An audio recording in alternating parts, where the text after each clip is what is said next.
तो 48 दिन के बाद उमेश पाल के हत्यारों को उसके अंजाम तक पहुंचा दिया गया। दो जो शूटर हैं असद और गुलाम, उन्हें आज मार गिराया गया। इससे जुड़े कई सवाल हैं, वो हम आपके सामने सबसे पहले रखते हैं। अतीक एंड कंपनी का क्या चैप्टर अब क्लोज हो गया है, यह अपने आप में बड़ा सवाल है।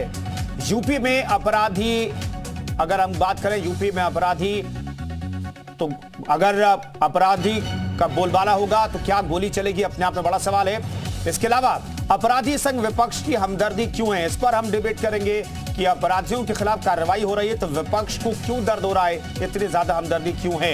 एनकाउंटर में भी क्या हिंदू मुसलमान देखना चाहिए, जैसा कि असदुद्दीन ओवैसी की तरफ से कहा गया है। तमाम मेहमान हमारे साथ इस चर्चा में जुड़ेंगे, उनसे हम बातचीत करेंगे। इसके अलावा तमाम सवालों के जवाब हम इनसे लेंगे। अशोक पांडे हमारे साथ प्रवक्ता बीजेपी के मौजूद हैं, मनोज राय हमारे साथ प्रवक्ता समाजवादी पार्टी के मौजूद हैं, गौरव रघुवंशी हमारे साथ नेता बीएसपी के मौजूद हैं, अशोकधर द्विवेदी पूर्व आईपीएस हमारे साथ मौजूद हैं, अनुपम मिश्रा हमारे साथ वरिष्ठ पत्रकार मौजूद हैं और विशाल रघुवंशी प्रयागराज से हमारे साथ मौजूद हैं।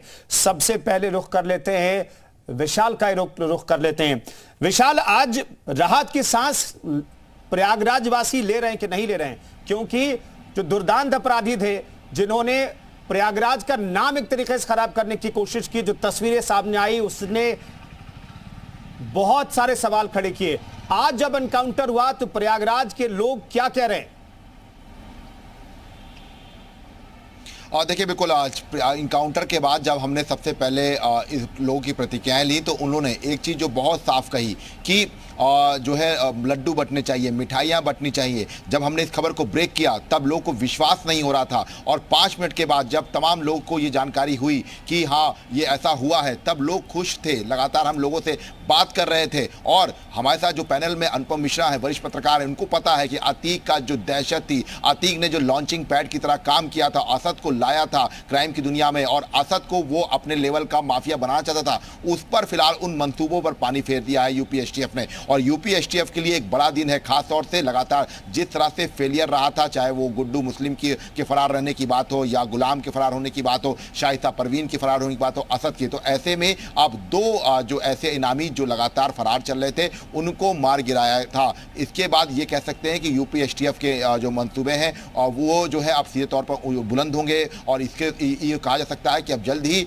जो है। और मैं इतना कहूंगा कि इससे जनता में खुशी की लहर दौड़ गई है, और पूरे घटनाक्रम को देखा जाना चाहिए, केवल आज की मुठभेड़ नहीं। वास्तव में 24 फरवरी को जब हत्या हुई थी, दिन दहाड़े बाजार में, भीड़ भाड़ वाली जगहों में 2 पुलिसकर्मी और उमेश पाल को बहुत बेरहमी से मारा गया था बम से। जनता जो है उसका अर्थ लगाती कि इतने मनबड़ अपराधी हैं कि इनके खिलाफ कुछ हो नहीं सकता।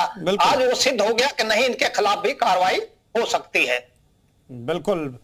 चलिए, पॉलिटिकल सवाल लेने से पहले अनुपम मिश्रा का भी हम रुख कर लेते हैं। अनुपम जी, आज के दिन को याद किया जाएगा इस तौर पर भी कि जो माफिया था, जिसकी तूती बोलती थी 4 दशक तक, उसके परिवार का एक शख्स इसलिए मारा गया है क्योंकि उसने बड़ा गुनाह किया था। कैमरे के सामने सीसीटीवी में सारी तस्वीरें रिकॉर्ड हुई थी, और वो लगातार उत्तर प्रदेश पुलिस को चुनौती दे रहा था। और अब यहां तक साजिशों की बात हो रही है कि अशरफ और अतीक को छुड़ाने की प्लानिंग चल रही थी, तो यह अंजाम तो होना था ना।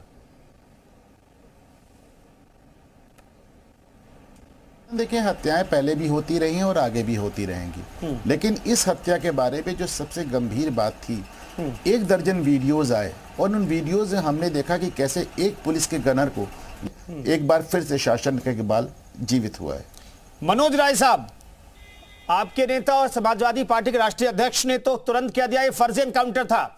एसटीएफ में कौन सा ऐसा व्यक्ति है जो आपके राष्ट्रीय अध्यक्ष को बता रहा है कि यह फर्जी एनकाउंटर था, और किस आधार पर यह फर्जी एनकाउंटर?